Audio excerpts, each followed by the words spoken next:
Hello बच्चों, let's read the question. The question is when we clap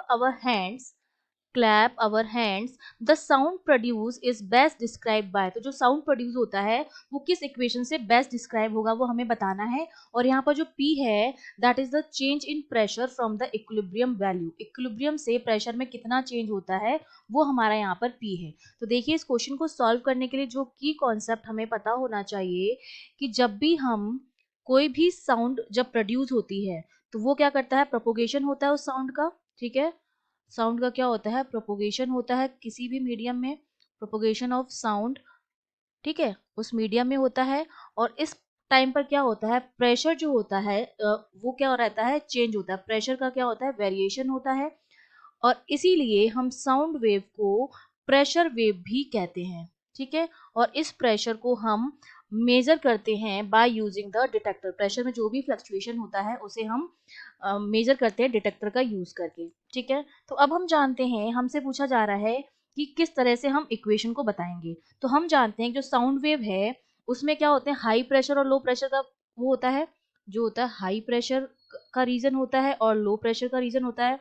जो sound wave है हमारी, कहीं पर प्रेशर उसमें हाई होता है, किसी रीजन में प्रेशर जो होता है वो लो होता है.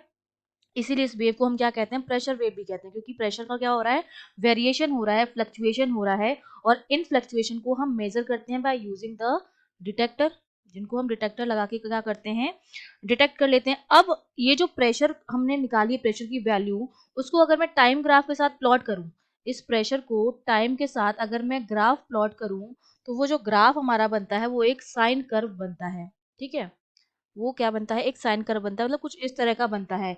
कहीं पर प्रेशर मेरा जो होता है हाई होगा, कहीं पर यहाँ पर जैसे लो है, यहाँ पर प्रेशर क्या है, लो है, यहाँ पर प्रेशर क्या है, हाई है. इस तरह से हमारा प्रेशर जो होता है वो वेरिएट होता रहता है, कहीं पे कम फिर ज़्यादा, फिर कम फिर ज़्यादा. तो टाइम के साथ इस एक्सिस पर हमारा जैसे सपोज टाइम है और इस एक्सिस पर मेरा क्या है, पी है. तो कुछ इस तरह की वेव हमें मिलती है.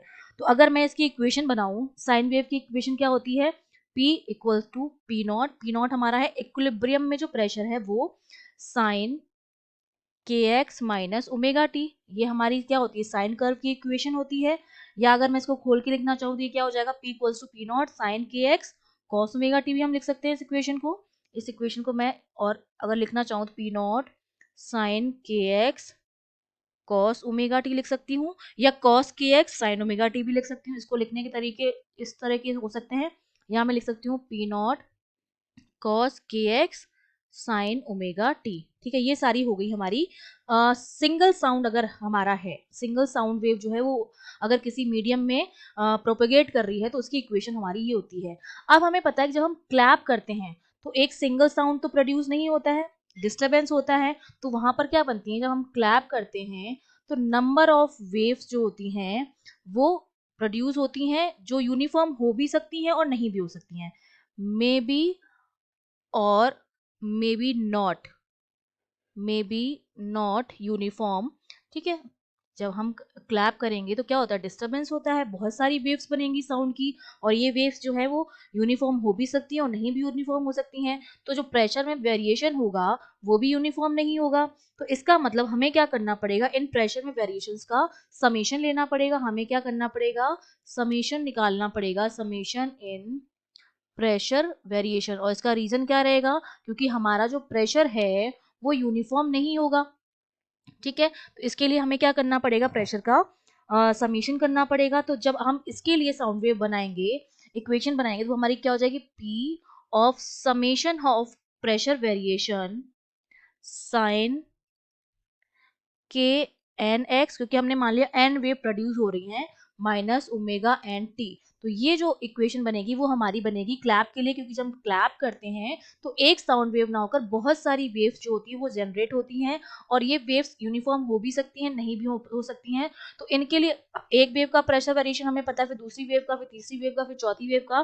तो इस प्रेशर में वेरिएशन का हमें क्या लेना पड़ता है, समेशन लेना पड़ता है. और बाकी इक्वेशन हमने यहाँ पर लिख दी है. तो हमारा कौन सा ऑप्शन करेक्ट हो जाएगा, हमारा जो डी ऑप्शन है वो हमारा करेक्ट हो जाएगा. और रीजन उसका क्या रहेगा, रीजन उसका यही रहेगा कि जब हम क्लैप करते हैं तो डिस्टरबेंस होती है, डिस्टरबेंस की वजह से बहुत सारी वेव फॉर्म्स होती हैं और वेरिएशन जो होता है वो यूनिफॉर्म नहीं होता है. तो हमें प्रेशर वेरिएशन का क्या लेना पड़ता है, समेशन लेना पड़ता है. I hope you understood well. All the best.